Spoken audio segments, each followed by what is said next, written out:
Okay, well, let us get started. I would like to welcome everyone. My name is, welcome to this webinar, Pathways to Person-Centered Decision-Making and Alternatives to Guardianship. My name is Alex Bernardi. Next slide, please.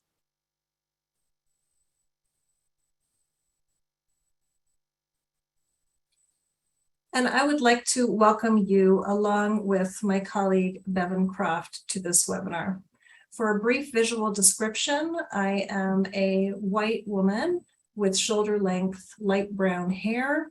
I am sitting in an office with a blue wall and brightly colored art behind me.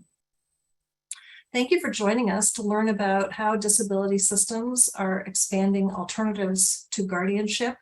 And we wanted to note that this webinar series is sponsored by the National Center on Advancing Person-Centered Practices and Systems, funded by the Administration for Community Living and Centers for Medicare and Medicaid Services. All NCAPS webinars are free and open to the public. Next slide, please. Briefly, I'd like to say that the goal of NCAPS is to promote systems change that makes person-centered principles not just an aspiration, but a reality in the lives of people across the lifespan. And all of this work is aiming to support that goal. I will be going through a few logistics and then we'll launch right into the meat of this webinar. So next slide, please. So getting started, please note the participants will be muted during this webinar. The chat feature is open and we see that there are people already starting to make comments in chat. Terrific. We really love the engaged comments that happen throughout webinars in chat. Towards the end of the webinar, our speakers will have an opportunity to respond to questions that have been entered into chat. So please do not hesitate to enter comments and questions as the conversation moves along. My colleague Bevan Croft will be facilitating Q&A, question and answer at the very end. This webinar is captioned in English and Spanish. My colleagues have been dropping into the chat the link for English captions and for Spanish captioning. This live webinar also includes polls and evaluation questions. So to the extent you can, please be prepared to interact during the polling times, and there will be a poll coming up soon. Next slide, please. After this webinar, you can send follow-up questions and feedback about this webinar to our website, ncapps@hsri.org. Please note that this email address is not monitored during the webinar. This recorded webinar, along with a PDF version of slides and the plain language summary, will be available within a few weeks on the NCAPS website, ncapps.acl.gov. We will also at that time include questions and responses in the materials that are posted following the webinar. Next slide, please. So here's the poll. In a minute, we will be bringing up a poll, and we ask that you please respond to this poll to how you self-identify. You can select one or more of the options. And please note that for many people, the poll, there's a little gray bar on the side that allows you to scroll down to view all of the options. There are 8 options to choose from. So we'll give people another few seconds to enter into the poll, how you identify.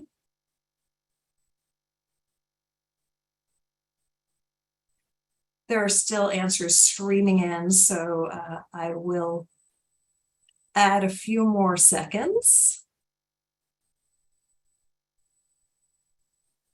Thanks for everybody's engagement, and this bodes well for the conversation. The panelists and presenters are always excited when there are lots of people who are presenting and engaged in this webinar. Okay, so here we have, let's take a look. We have, with about 85% participating, 84%, we can see that almost half identify as social worker, counselor, or care manager. About a third of you here identify as a government employee. We have people who identify as a person with a disability, family member or loved one of someone who uses long-term supports, and self-advocates. So we've got a pretty broad range of peer specialists, self-advocates, family members. Terrific. We have researchers and community of faith or faith-based organization, people who work with community or faith-based provider organizations as well. We're glad that you all are here, and this will bring us into a great conversation. So with that, I would like to thank you all for joining and introduce our panelists today. Next slide, please. We have 6 panelists today. And to get started, we have Michael Kendrick, who has worked in many roles, including Assistant Commissioner for the Massachusetts Department of Developmental Services, Director of Kendrick Consulting International for over 3 decades, Director of Supported Decision-Making for the Center for Public Representation. We also have Dana Lloyd, who currently serves as the Director of the Developmental Disabilities Program at Georgia's Protection and Advocacy Agency and leads Georgia's Supported Decision-Making Coalition. Dana is a state team lead for the Administration for Community Living Center on Youth Voice, Youth Choice, a national youth-led supported decision-making project. Phil Klissa is a senior program policy analyst at the Wisconsin Board for People with Developmental Disabilities, and also the project manager for the statewide self-advocacy organization, and works with their leadership team to strengthen Wisconsin's self-advocacy voice. Jordan Anderson is a strong advocate for supported decision-making and co-leads the Center for Youth Voice, Youth Choice project for the Wisconsin Board for People with Developmental Disabilities, and serves in dual roles as a co-lead and a youth ambassador for the project. Nora Bray has more than 30 years experience working with healthcare delivery for people with disabilities and is currently member of the Colorado Office of Community Living at the Department of Healthcare Policy and Financing. And finally, Lori Thompson has held multiple roles in the disability field, and the last 16 years, she has been responsible for Medicaid long-term services and supports program policy development in her work with the Colorado Department of Healthcare Policy and Financing. We have such a range of experts and great wisdom here together on this call, and we really look forward to getting into conversation with you all. With that, I would like to turn the conversation over to Michael Kendrick to lay some of the groundwork regarding supported decision-making and alternatives to guardianship. Over to you, Michael. Okay, hello everyone, and welcome to our session. Supported decision-making probably isn't a term we would have heard much of until really maybe the last decade or two, but its roots go back to the issue of the rights of people with disabilities to be in charge of their own life and to make their own decisions. And that had, of course, been taken away from many people with disabilities, as well as other people, by the institution of guardianship. Guardianship being a legal deprivation of people's rights. And guardianships have existed for a variety of people, not just for people with disabilities, down through the centuries, including women in many cases, as well as all sorts of other people that were thought to be in need of protection. And so guardianship goes back several thousands of years, and it has taken somewhat different forms, but what all guardianships share is that someone will make the decisions for the person, and the person is not allowed to make their own decisions. Now, the premise being that they aren't competent to make their own decisions. Now that has been changed. The thinking behind that has changed dramatically in the last generation and a half. And sort of a trigger for some of that change was the UN Convention on the Rights of Persons with Disabilities, which was a major international convention that essentially said guardianship is very problematic. It's potentially harmful to people as opposed to a protection, and that people's rights should be restored. And when that declaration was made by the United Nations, it was quite a shock to people because they'd never heard that kind of criticism before. Now, in the North American context where we are, there were many movements that contributed to an interest in supported decision-making. One of them, of course, is the movement for people to have person-centered life options that are shaped around who the person is.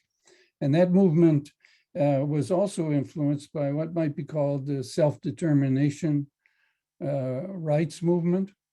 And that is the movement to restore to people their rights and their ability to determine their own life, make their own decisions. And an aspect of that would be what we might call the self-advocacy movement, which started, again, about a half a century back. Really, it was a movement to give people with disabilities a voice in all kinds of matters. And eventually, a movement for people to find their voice. When others have made decisions for you, you aren't necessarily all that practiced in thinking for yourself and expressing your own opinions, developing them over time, and so on. So the finding of one's voice isn't something that you do on day one. It's kind of a journey towards self-determination that has many steps and many phases to it. Now, the significant development then was the idea that there would be alternatives to guardianship, that you could create alternatives to guardianship. And that's exactly what has happened, not just in the United States, but in many countries. There have been efforts, first of all, to eliminate guardianship, to really put it out of business. And some countries have done that wholesale. In others, they've opened up the option of supported decision-making and as a pathway to, to having guardianship withdrawn. And so we would see people that have already had their rights restored. In other words, the guardianship has been legally lifted, but there's others that are practicing supported decision-making that are hoping that that will happen for them sometime in the future. And then there would be people for whom either the person or the people around them is uncertain about whether they want to come out from under guardianship. And so they're still questioning and testing the idea, is it possible that a person could be their own decision maker, as many people have said. So that process is underway in not just in the United States, as I indicated, but also even within the United States. It's different from one person to another, and to some extent, one state to another. But we already see here in a relatively short time that 14 states in the United States have passed in the state legislatures a recognition of supported decision-making as an alternative to guardianship. It does not necessarily mean, even with those statutes being passed, that people are coming out from under guardianship, but it does recognize the validity of supported decision-making as a different way to support people than is guardianship. And of course, those aren't the only states that are working on this. There are many states that have statutes that are almost passed. They've been in second or third reading. So we'll see, I think, a very rapid increase in the number of states to well over the 50% mark, probably in a few years. So what that means is that where beforehand people hadn't heard of supported decision-making, now it's much more common that people at least had heard something about it, even if they couldn't quite, readily explain what it is. And that's pretty good for a relatively short period of time. And of course, we now have people that used to be under guardianship who are now doing public speaking about their experience of coming out from under guardianship and sort of how that happened and what the benefits of it were for them, including the very people that put them under guardianship, such as their families and the courts, may also have come out in favor of individuals having their rights restored to them. So some of this is all in the works, and the data is variable from one state to the other as to what is collected or not collected. But there is certainly more activity, even if people aren't being very good at collecting the data. Now, the alternatives to guardianship don't exist in a vacuum. They're really raise the question of, is there some other way to support people with their decisions without taking away their rights? And that is, of course, a very similar question to other person-centered questions, which is what would be the way for this individual to shape the life that would be best for them. And so all of that is happening as we speak. And with many of these kinds of changes, there are what might be called front runners, people that have started this process early, and then others that haven't started it at all or may not even know about supported decision-making. So in the various states in the United States, we have all a mix of people from one end of the spectrum to the other. And this would apply not just for people with disabilities, but also to their families, to service providers, to advocates, to politicians, lawyers, and so on. So we are not certainly on the same page, that everybody is thinking similarly, but that's what you get when you introduce change. You get some that aren't interested in the change immediately, others that are immediately interested in the change. So we're somewhere along that process of introducing the change and having it be adopted by other people. A very good question is if you practice supported decision-making, does it mean that you're a great decision maker? And the answer is probably not, because many of you probably have been making your own decisions all your life. And if you're being honest, you'll have to say you've got a few poor decisions in your background that you might regret and whatnot. So supported decision-making isn't a guarantee that people will make good decisions. It is rather that they have access to support, and people with support are more likely to make better decisions than people making decisions without support. And so just to say a few things about the support can be as little as one person that supports you or a small network of people that support you with your decisions. It's up to the individual to kind of lean one way or the other. But typically, most people rely on the advice of various people as they make their decisions.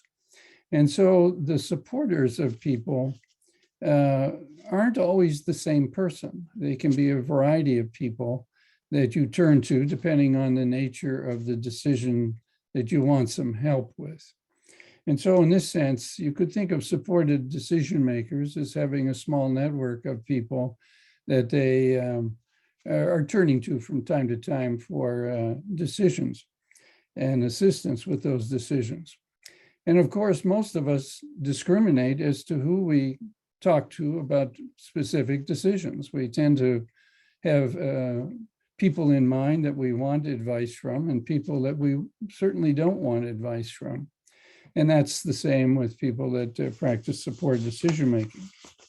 So as I said, even if you are getting support with your decisions, it doesn't mean you'll always make great decisions. And it also doesn't mean that the advice you're getting is always going to be great, because people that give us advice in life, often misguide us at times. So there is always that risk present that as people look around for support, they might not get optimal support. So it's good to think of support decision-making as an evolving practice in the United States and in other countries, and that over time, we can anticipate that the practices will improve as people get more experience with both the supporting of people and the people making their own decisions. So my task today was sort of to introduce us a little bit to supported decision-making. If you Google supported decision-making, you're sure to find all kinds of resources online about it. At the Center for Public Representation, where I was the director of supported decision-making, we have a website on supported decision-making, and there will be many websites around the country now on supported decision-making directed often to particular groups. So it's good to know that they're there, such as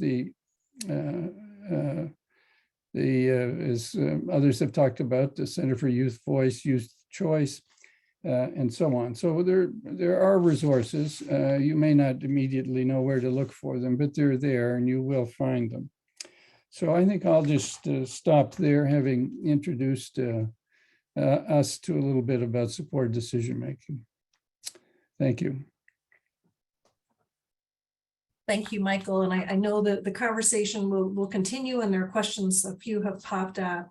At this point, I would like to turn it over to Dana Lloyd, to continue this conversation with a little bit of the basics and how systems need to think about the work that they're doing in terms of supporting people. Over to you, Dana. Thanks, Alex, and thanks, Michael, for getting us started. My name is Dana Lloyd. I'm an African-American woman with short, curly, dark hair. I'm wearing glasses, and in the background, it's like a yellow painting of flowers and a lamp. It's really great to be with you today. If we could get the slides up, that'd be wonderful.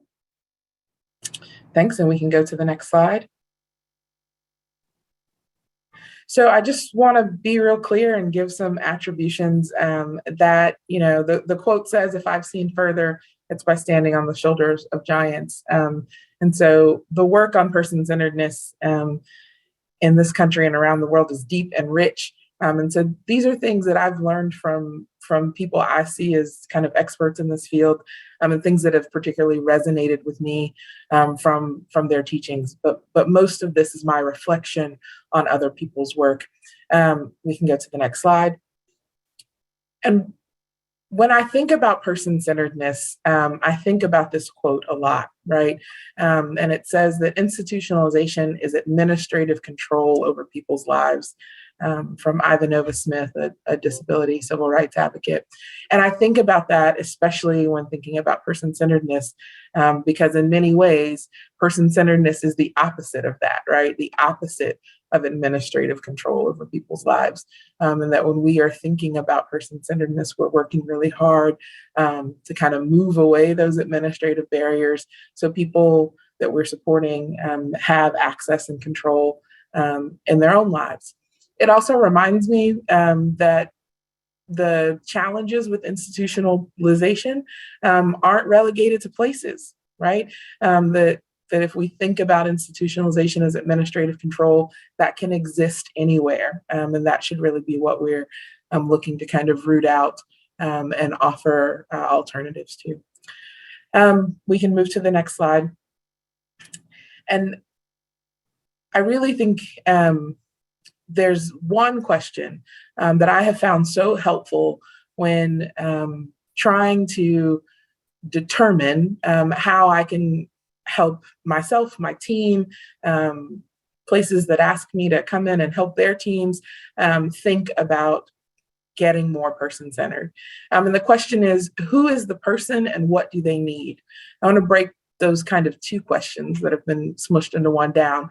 When we ask who is the person, we're not thinking about a diagnosis or a label, but who is this person as a human being?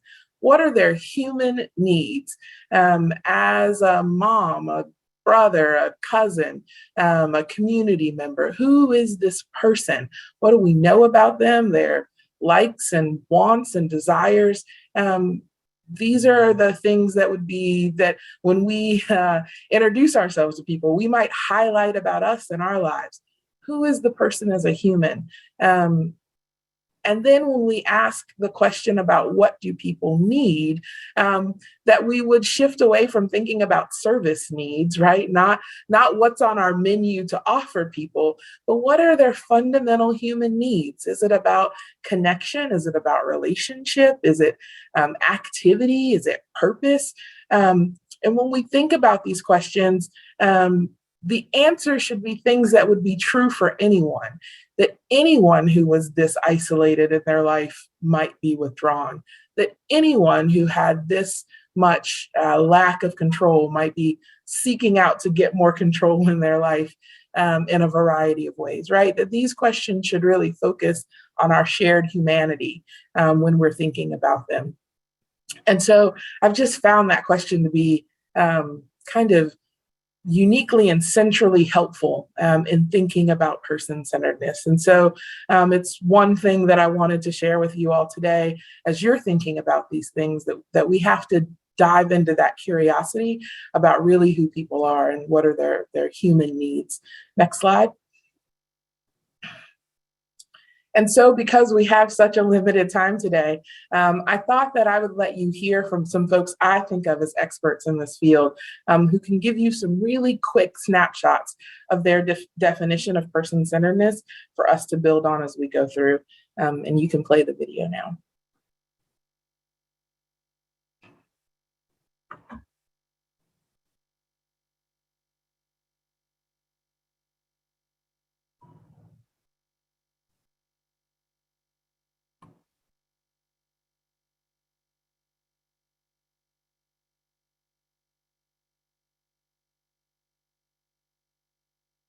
Person-centered work is so many different things. It's not a plan. It's not a couple of things. It's a very complex interaction of social dynamics, investments, and commitments that we make to the process that leads to real change. Person-centered planning is about being acutely focused on the capacities of a person. Anybody, anywhere, anytime. So to be person-centered is to start with getting to know a person and their family and the people in their lives first, and grow in understanding of the vision and the hopes for that person, and then to take direction for our work from that wisdom, from that knowledge, from that information. This is not about having a brilliant plan. It's about having pervasive person-centered practices that then eventually get reflected in plans. When we were attending to person-centered planning, we paid attention to different ways to plan. And we chose an approach that builds on the notion of what's called idealized design. So instead of trying to think about what you want to get away from, you think about what it is that you want to create. And those are two fundamentally different orientations to the approach to things. The more people pay attention to what they have rather than what they don't. Thanks for that. So I hope that those 90 seconds were really helpful in your thinking about person-centeredness and what the essential factors are. And we can go to the next slide. Something that John O'Brien says there at the end is that, we really want to shift our focus and thinking to what we are building towards. And I find that to be very, very helpful. But I also think that we do want to be clear, right, about the past that we are moving away from.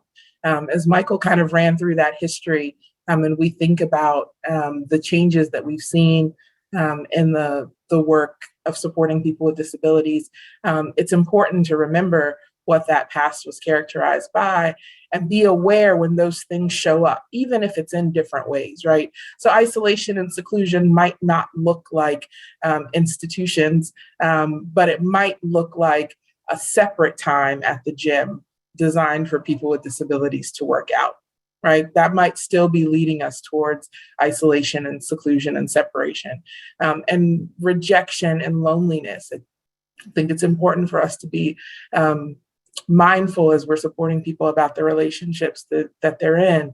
And what might show up as rejection might be what we call staff turnover, right? What might show up as loneliness might be, people seeming to have gained skills, so they need less support, but that means their life has gotten a bit emptier, right? And these negative reputations and old stories that can sometimes follow people forever. It's documented that I threw the plate across the room once, and that story lives on forever and ever. And I'm kind of relegated to being that person without folks realizing that I've really learned and grown from that moment, or being curious about what happened in that moment that might help people see differently than just that old story. So I just wanted to highlight some of the ways in which these things show up in our work. And we have the ability to ask ourselves the question of whether or not our choices really reinforce these old patterns or help us move towards something different.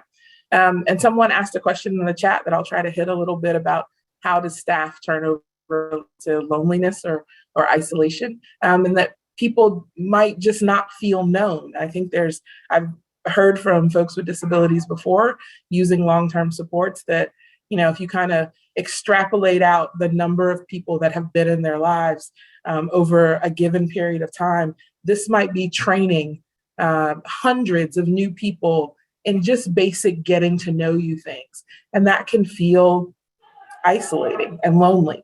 So that's kind of where I was going with that. But the idea of keeping these things in mind and paying attention to how our choices are connected to what we're building for people. We can go to the next slide. So this is another piece of gold I think I came across from other people who've studied and done this work for a long time that I found immensely helpful. So if you're not aware of John O'Brien's 5 valued experiences, I again find them really direction giving in my work, but John talks about those experiences being sharing places with people, making choices, making contributions, growing in relationships, and experiencing respect. And then this visual overlays them on the 8 sectors of community life, the places where we have opportunities to share these experiences. And they show up in things like creative expression and work and learning and home and neighborhood. But I like this tool because for me, and maybe it's not a tool, but a graphic, because it gave me an idea of how to see people's lives, right? And I could pick any one of these sectors and kind of ask myself, is a person having an experience to share space when it comes to, say, a spiritual or religious practice? Are people at the religious events that are happening? Are they making choices about what to participate in and what not to participate in? Are they making contributions? Do they serve on a board or help at a class? What are the opportunities for that? Are the relationships growing and deepening? Have there been any connections that have been made in this religious institution, and are people experiencing respect here? But I can kind of see this all laid out and gauge what might be true about people's lives and where are there opportunities for more growth and development. Where are places that are really strong and robust for this person, and where are the places that there might be some more opportunities for me to think about helping to nurture that. So I just found that as a really helpful visual to think about those two things, the valued experiences and the sectors of community life. Next slide. And so I think sometimes curiosity is a really underutilized tool in our work. And so I focus on asking a lot of questions and when I am sharing with people and hopefully giving you questions to continue to think about. So the question here is, how do we support people to create a good life and a life well lived? What does that look like? And I think these are some really essential proponents of person-centeredness, right? But real choice has to exist for people, not constrained choices, not just choices between the things that we've always done. But if we go back to that first question about who are people and what do they need, that gives us some guidance into what choices might be available for people. How do we get to know what those choices are? But really thinking about what choices are we offering to people? What choices are we not offering to people in our work is super important. And then making sure that people are treated with dignity and respect, right? And I think of dignity as about humanity, right? What interactions are we having with people that just value folks as humans? What are we doing to support their natural friendships and relationships? Because those are central to who we are as humans. Communication is deeply important. There's another little video we'll watch about that in a second. But if folks don't have access to real, meaningful communication, it's difficult for us to really be thinking about anything person-centered, right? And so what does that look like, and how do we dive deeply into that? And then these opportunities for community involvement, thinking about us together as humans, right? That people are more alike than different, and opportunities to just experience life, to be out in the world and figure out what I do like and what I don't like and what things I might want to pursue more. That doesn't happen in my living room for the most part. And we all can remember how challenged we were to do those things during the pandemic, right? When we had to figure out how to live our life from the living room. That's not what most of us thought of as real life. How do we create those opportunities? And for life to be joyful and productive? Those are really essential questions that I think of as kind of guiding principles. We can move to the next slide. And so when we think about supported decision-making in the context of person-centeredness, I find those two things to really go hand in hand. And when we think about supported decision-making, I kind of have to start with thinking about choices. And for me, it's important that when we're thinking about that, those choices, and especially the choice around supported decision-making, we ask a different question, right? So there's 717 of you on this call right now.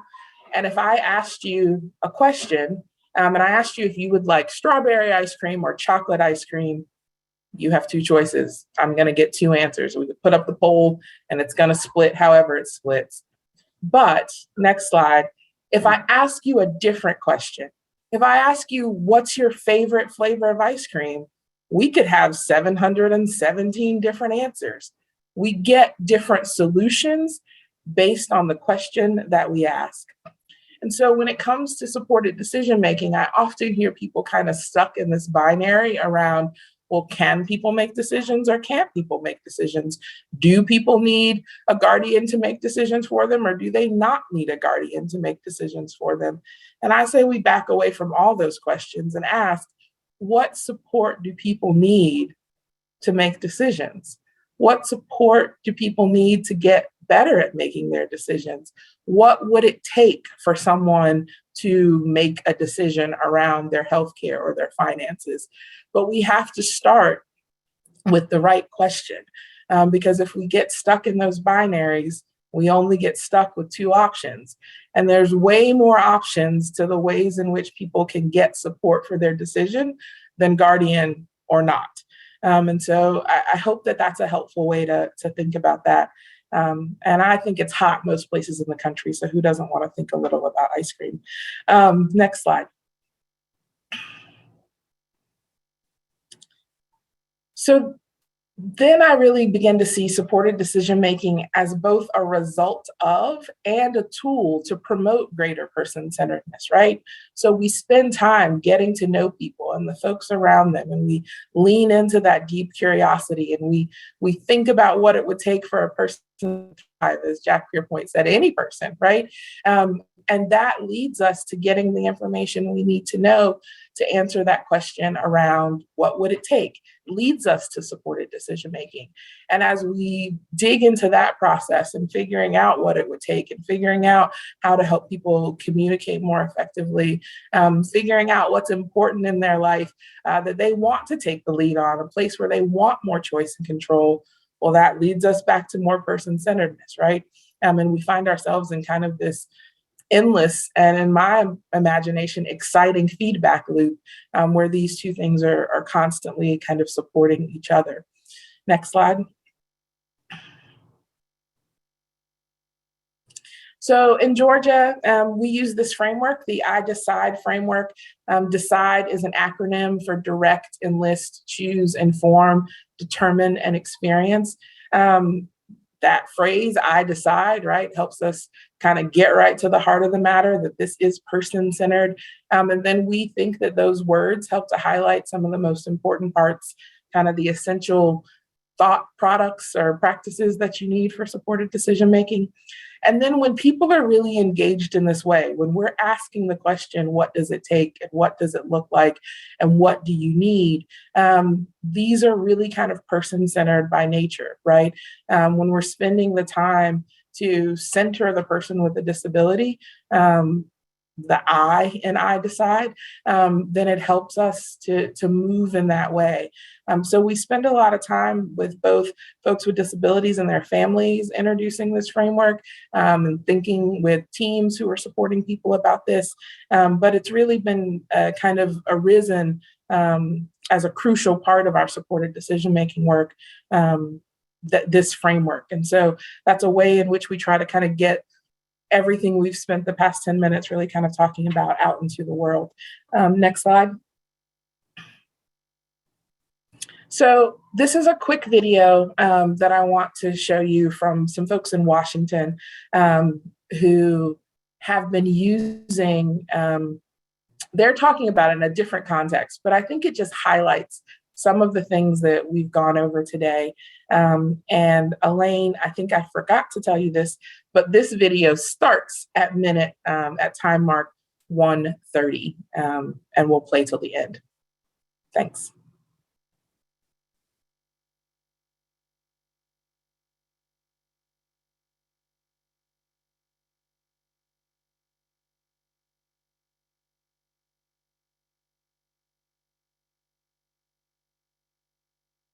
In the community.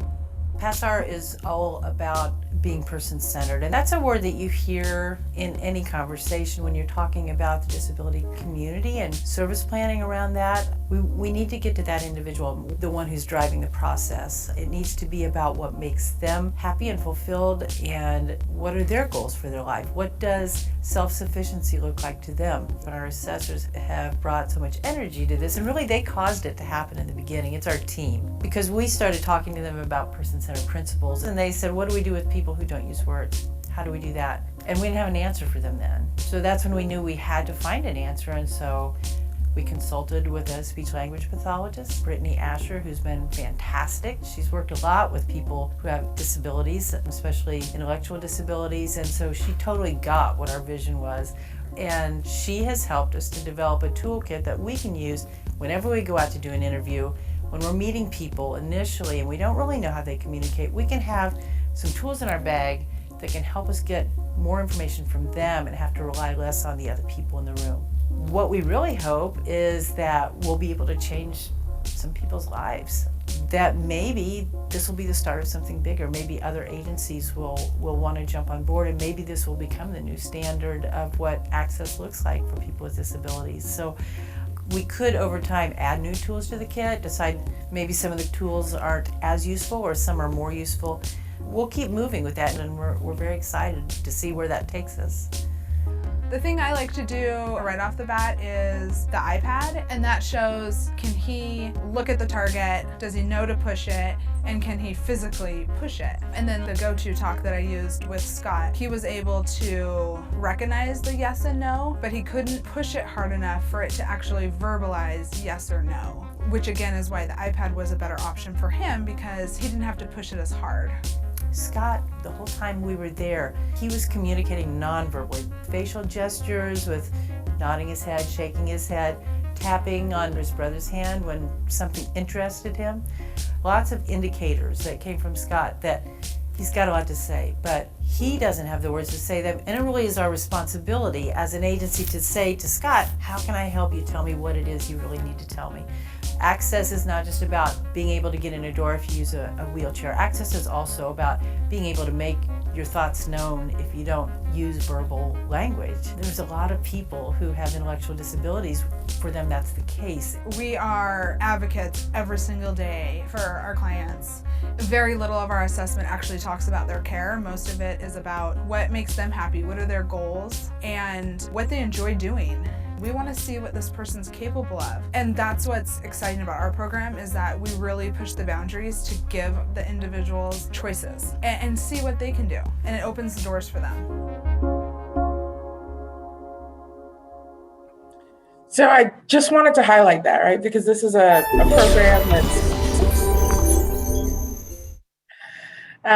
program that's assessing people's needs based on the PASSAR, which you may or may not be familiar with.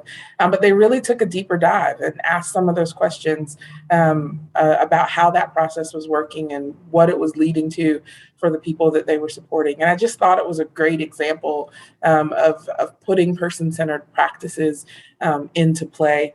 And then that focus on communication, which I really I mentioned earlier, but starting with that to get to that point. We can go to the next slide.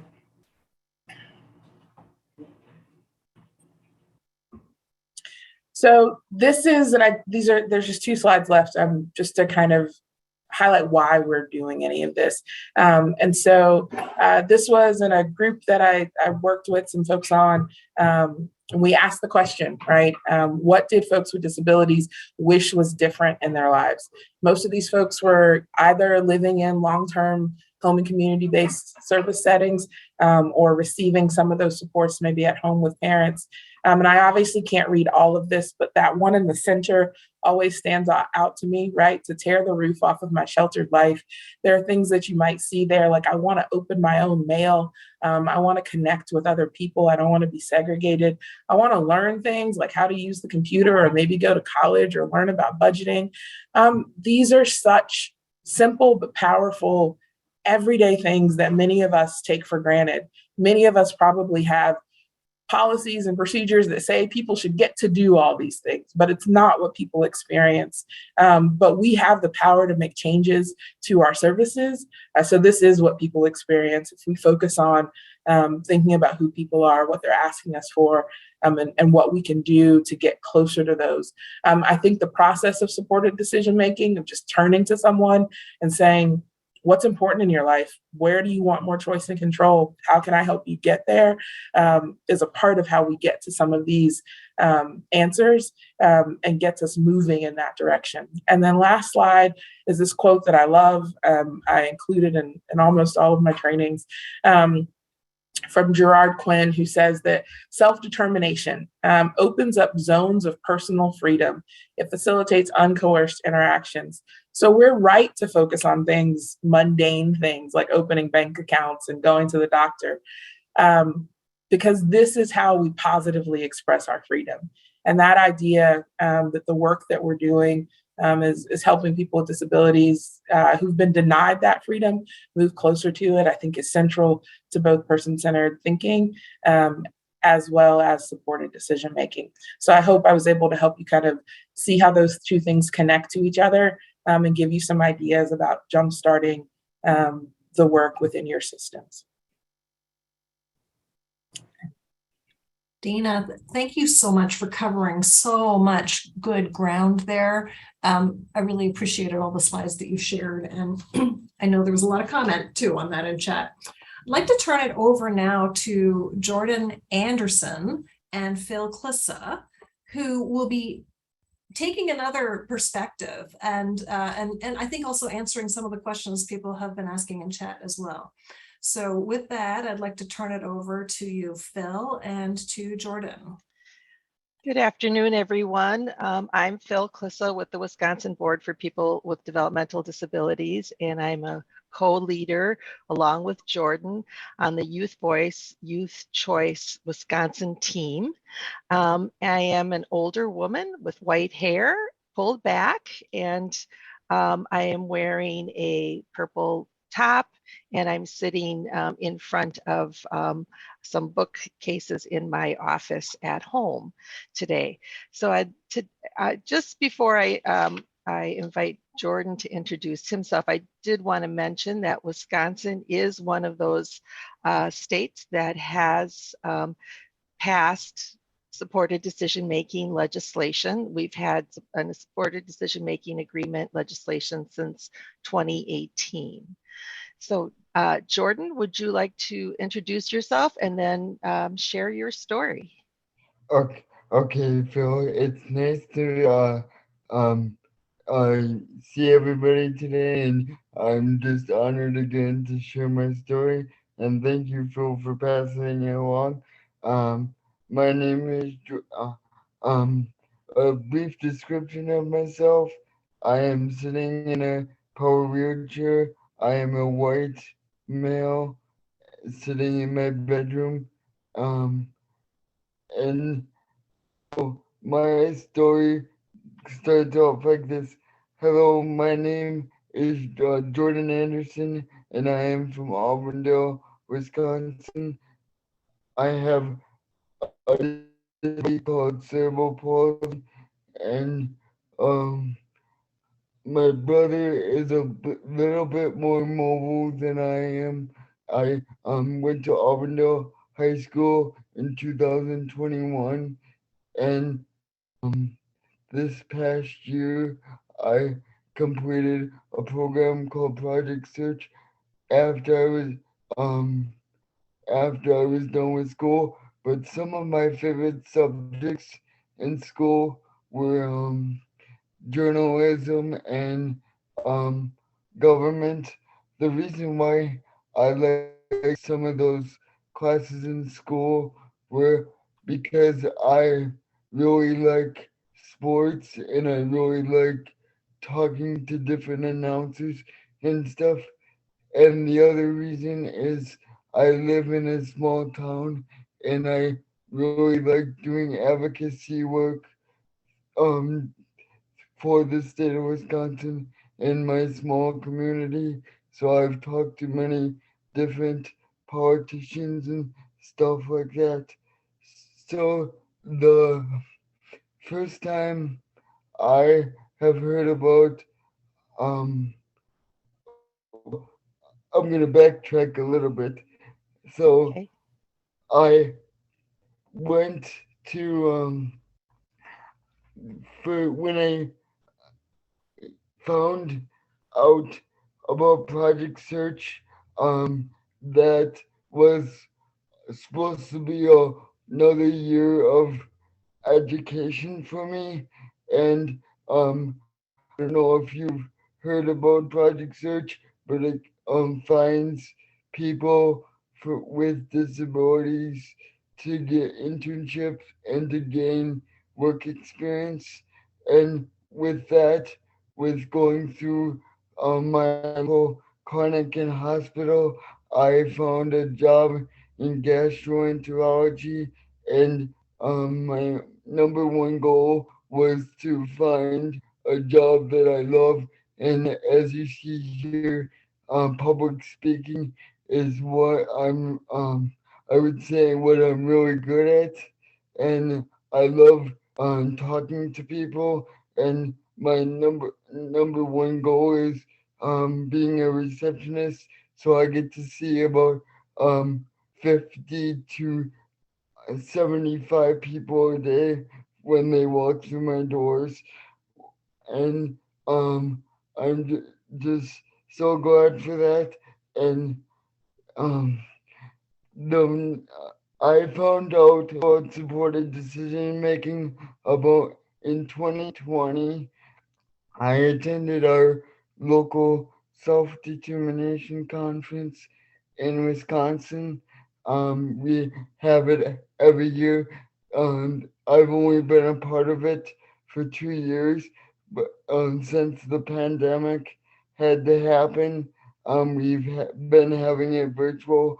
But fingers crossed, we will be having it in person and virtual for those who don't feel comfortable.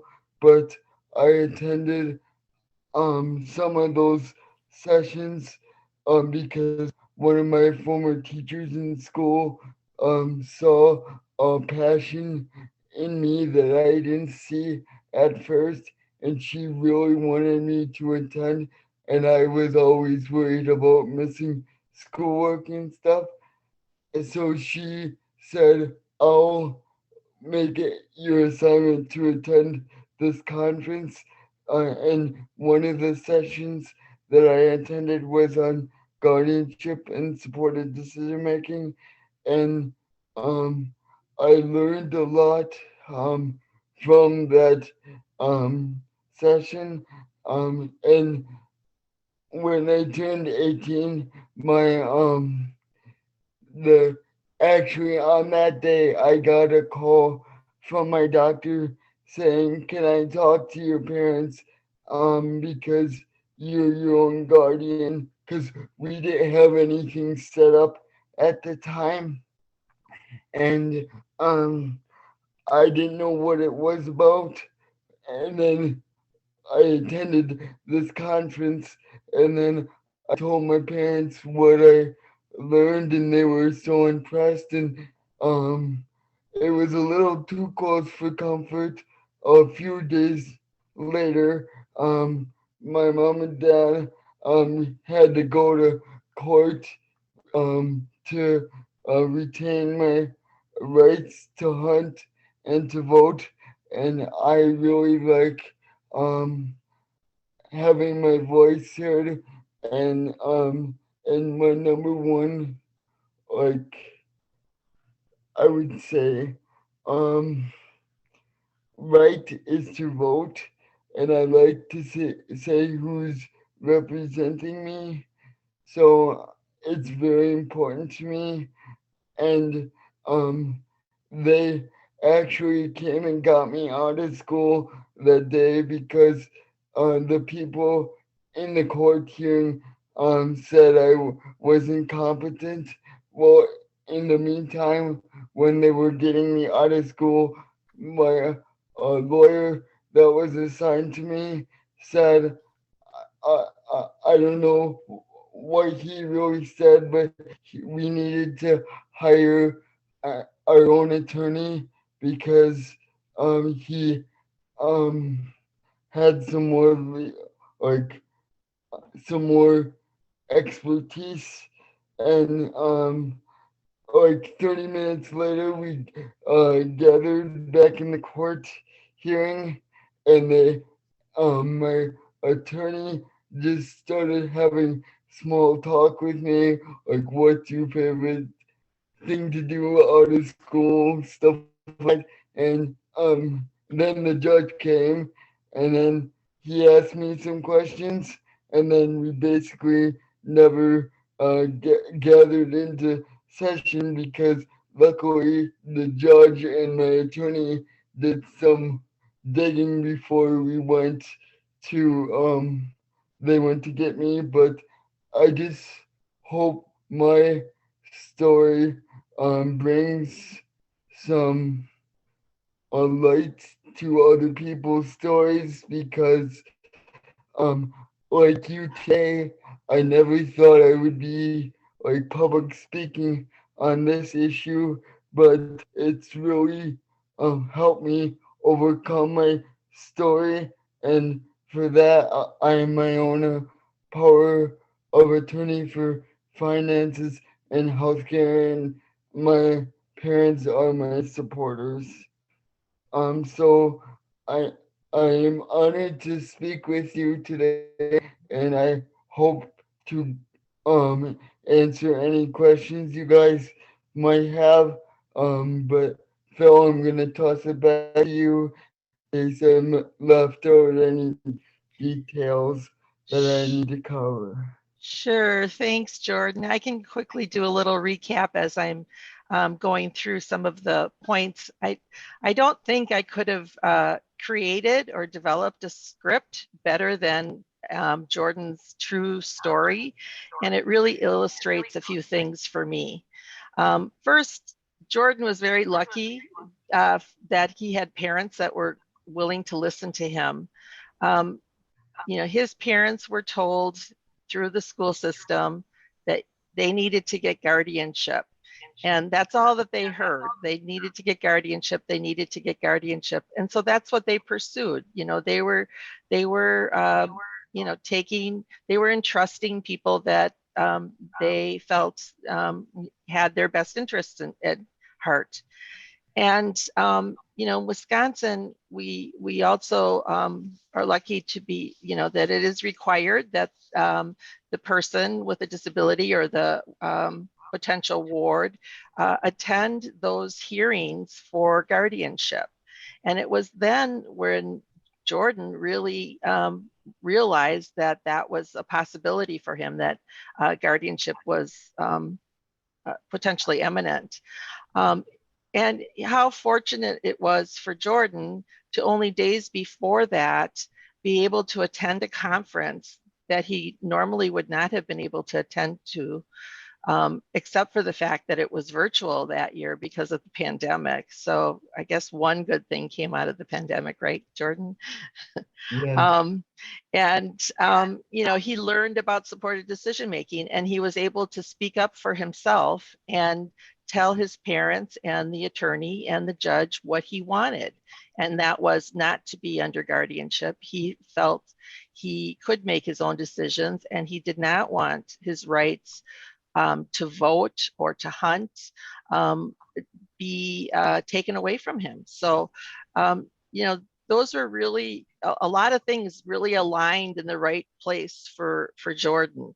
And while, there was some conversation probably in IEP meetings about supported decision or about guardianship, there was never any real conversations or discussion with Jordan about, what that meant and whether or not he felt that that was the best thing for himself as well. And so, this is where informed choice is really critical in being able to make decisions for yourself and also to be more self-determined. And, had he not gone to the conference, had he not had the opportunity to learn about this new concept about supported decision making, he probably wouldn't have been advocating for himself during those IEP meetings anyway. So those are really important stories that are lessons that we've learned from Jordan. And Jordan is someone who has just really hit the ground running in the sense of he has a strong passion for advocacy. He's also, Jordan, do you want to tell him a little bit about your project with SARTAC? Just real quick. So as many of you probably know, because you guys are probably experts on this more than I am, because I got selected to be a SARTAC fellow, and it's a national program just like you guys are today, that's being held on the webinar, and I was one of 6 people selected all across the country, and I do my project is based on making sure people have durable medical equipment, because it's so hard to get like a new power wheelchair, for instance, because I am growing out of the one I have now, and with me putting in 36 hours a week at my job, when I get home, I am so sore.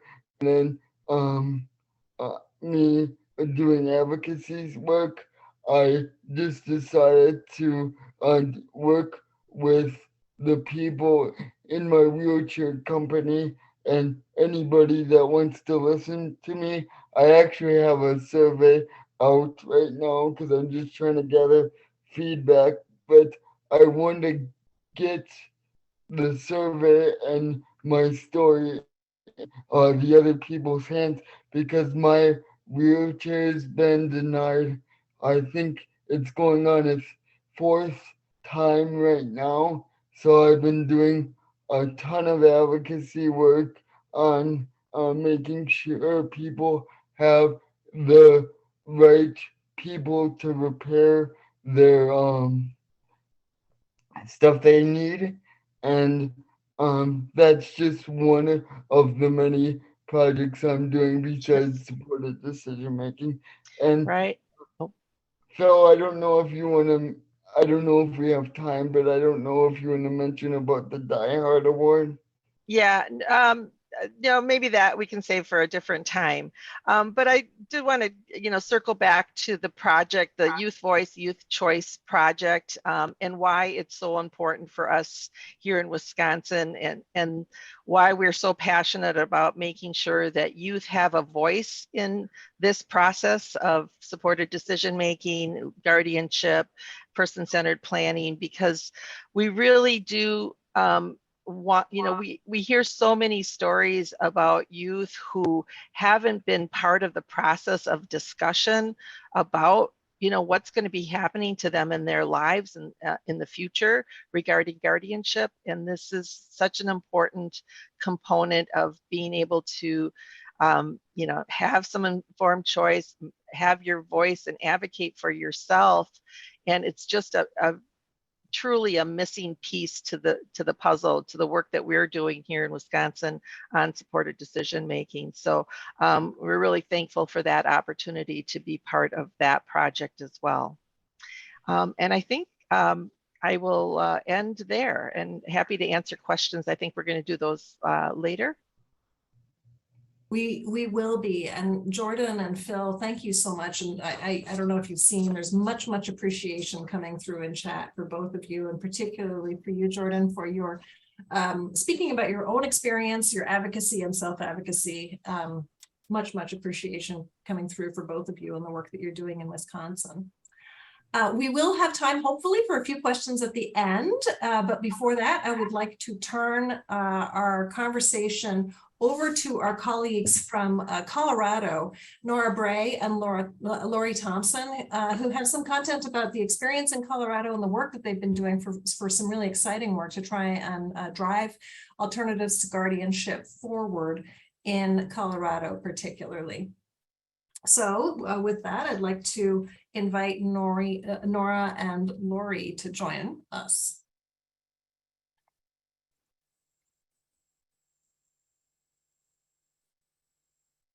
There we go. There's Lori, and I think Nora will be joining us shortly.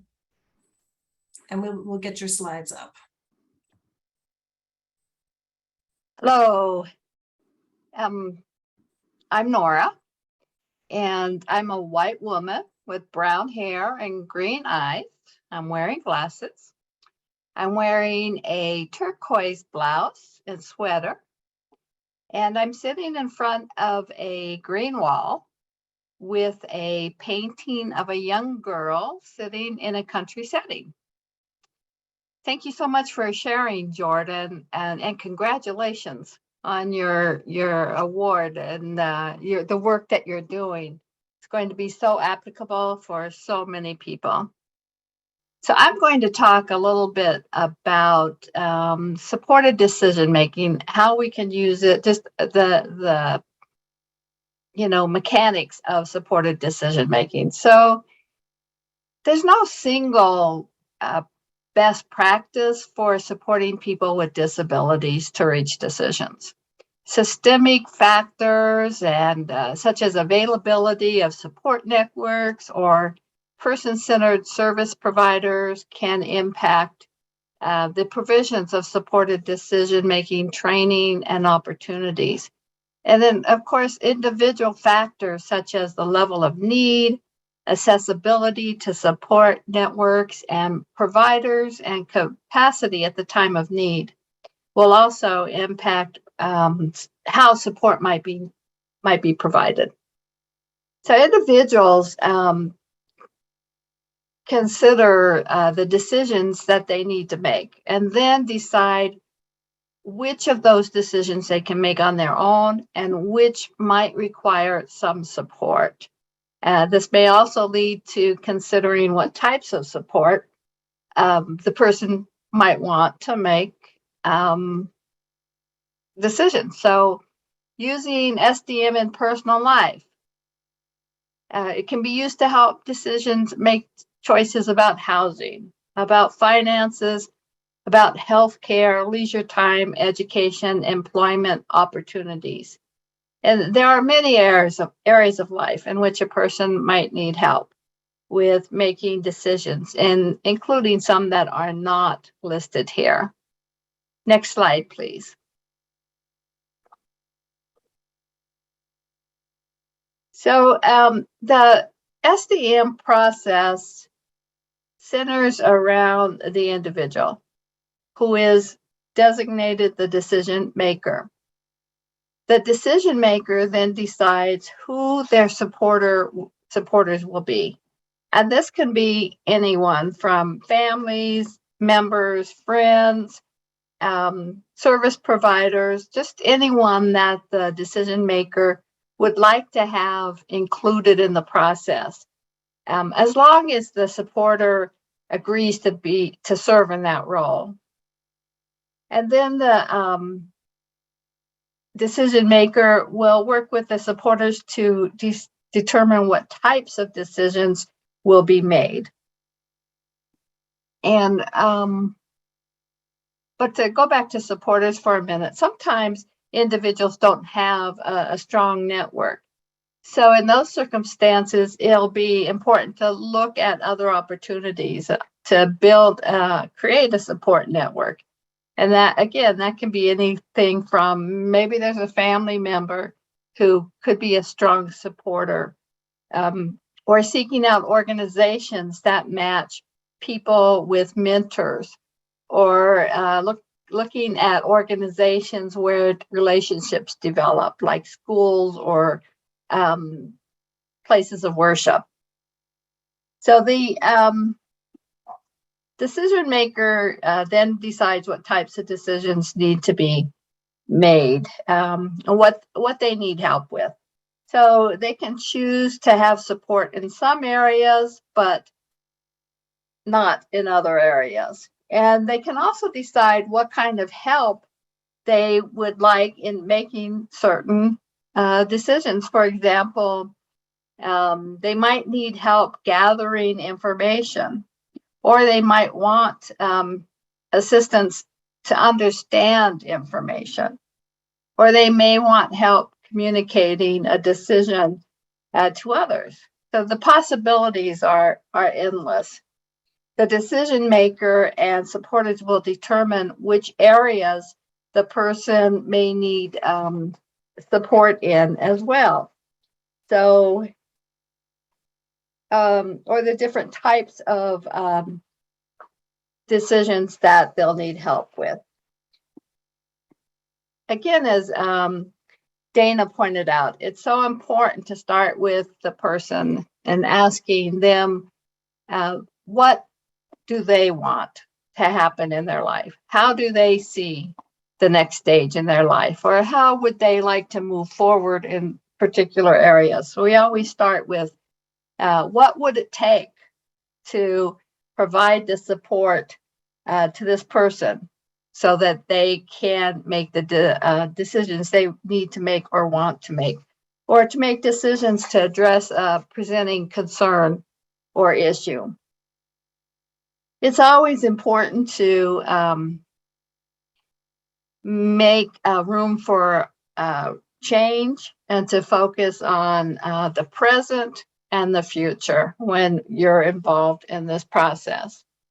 And again, you know, the individual may want help, specific help from certain individuals, but not others.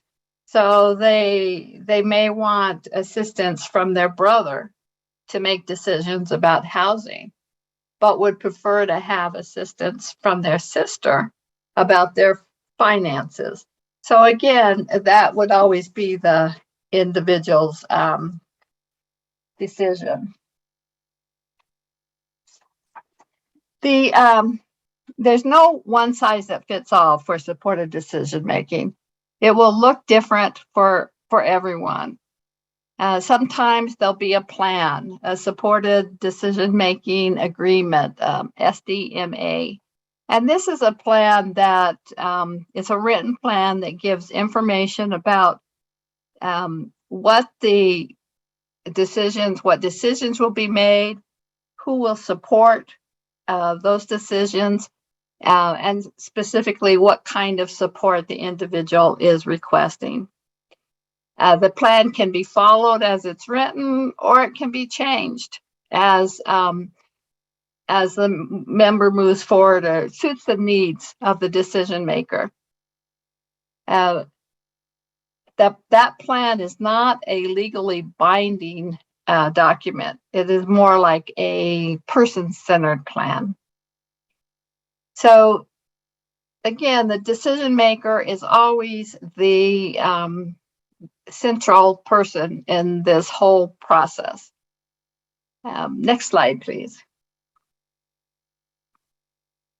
So supporters, the role of supporters. Supporters should be people that the decision maker knows and trusts to provide the type of support they want for the types of decisions they want to make. They need to be individuals who will follow the plan set forth and will never substitute their own choices for those of the decision maker.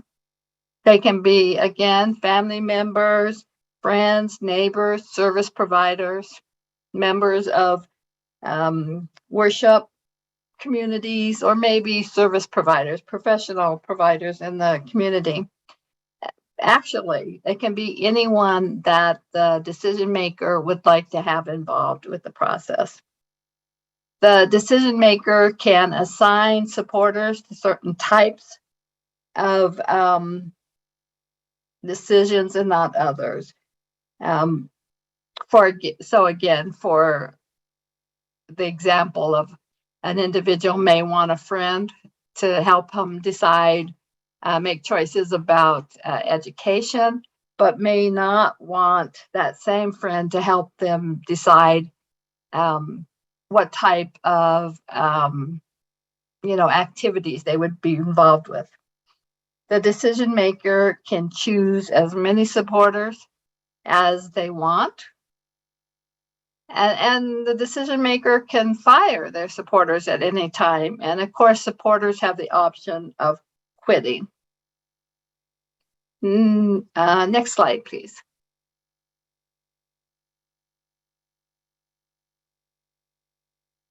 Building a supportive relationship is essential. It's essential to the SDM process. And there's some key components for doing that need to be considered. You should always think about the individual wishes first. It's important to know the individual, know who he is, what they want in their life. Provide the least restrictive form of support. Again, it's not guardianship or not guardianship. There's a whole range of types of supports that can be very useful for an individual. So provide the least restrictive form of support always. you're going to want to allow for growth and maturity as a person experiences and practices new skills. This is so crucial. You want as much as often to provide opportunities for the decision maker to make choices of their own. Again, informed choice, as just mentioned, is so crucial. The supporters' one objective is to be sure to provide enough information so that the individual can indeed make an informed choice. You want to talk about respect and boundaries, expect differences of opinion and worldview, and then also have a discussion about how you might disagree. Make room for change. The relationship needs to be flexible. The process needs to be flexible. And then again, always focus on the present and future. Next slide, please. So supported decision-making can be as formal or as informal as a decision maker would like it to be. All forms of SDM, however, do recognize a person's self-autonomy and right to make decisions on an equal basis with others. Recognizes that individuals can take part in the decision-making process, that individuals sometimes need assistance in decision making.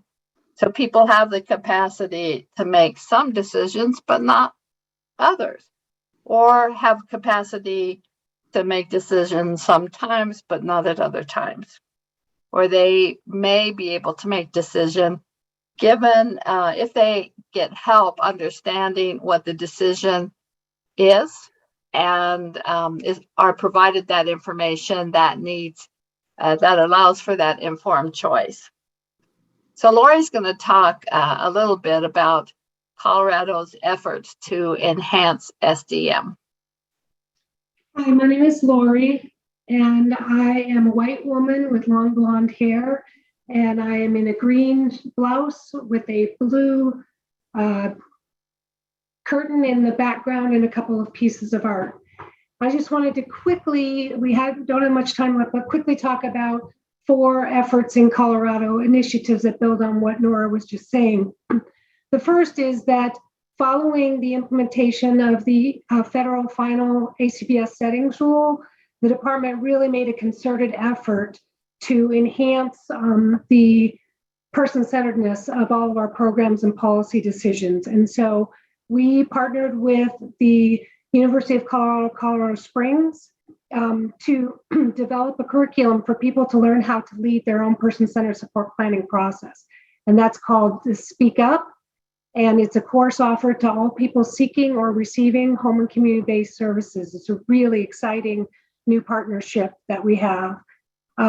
We developed it in 2018, then we piloted it in 2019, then we had the pandemic, and so we needed to do that virtually.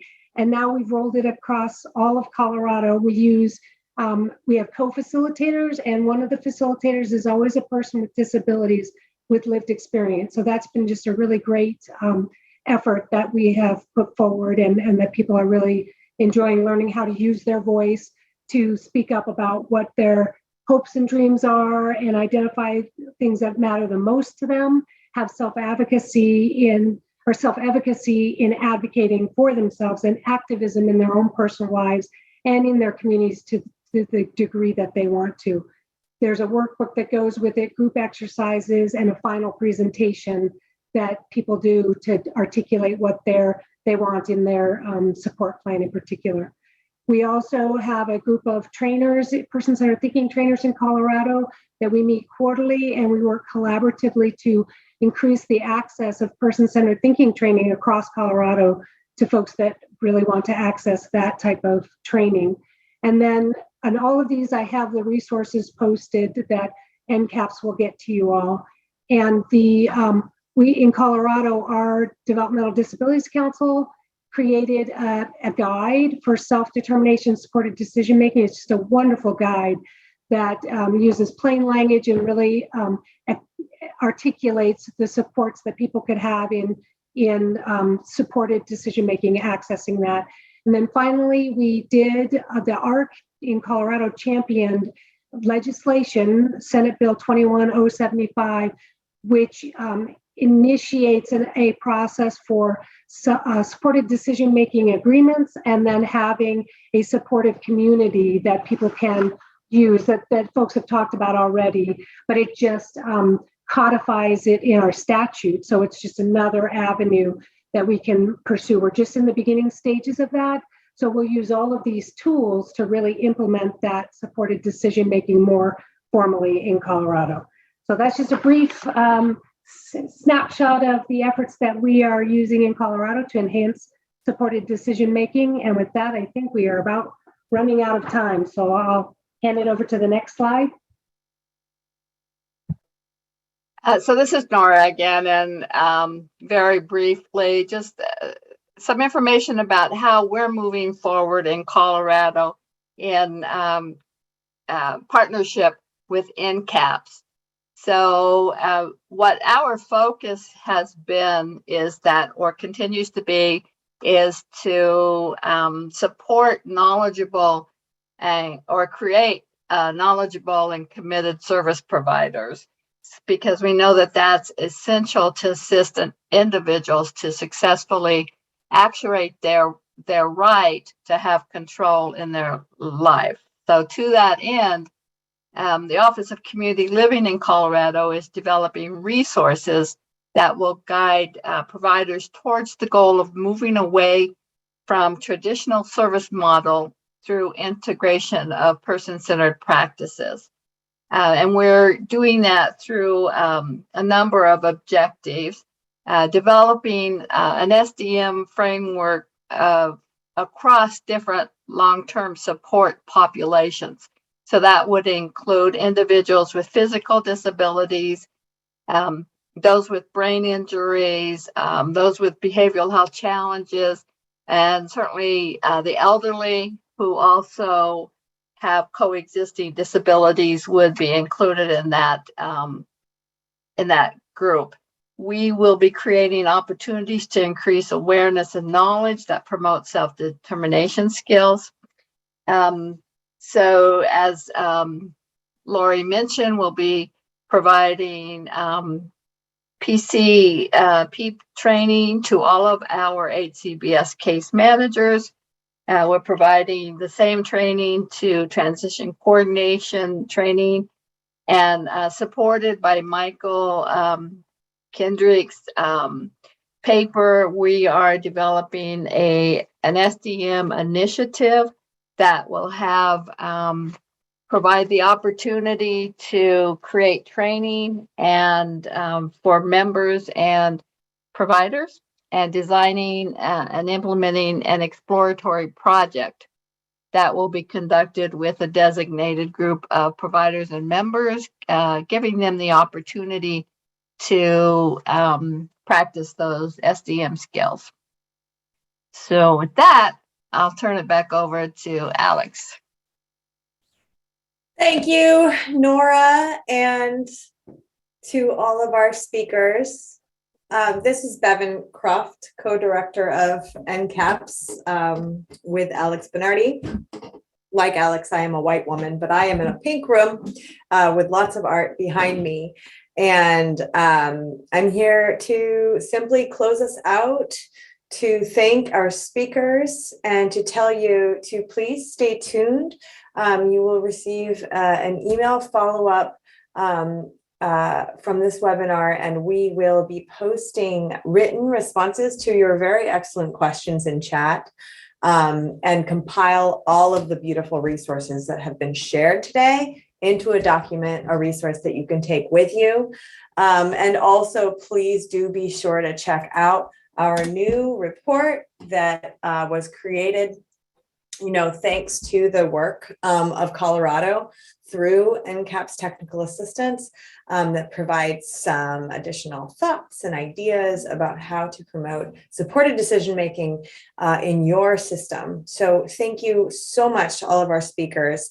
And finally, before you hop off, we would greatly appreciate it if you could take the 6-question post-webinar evaluation that is up on your screen now. We use your responses to help continuously improve NCAP's webinars for future months. Thank you to all, and we will see you next month.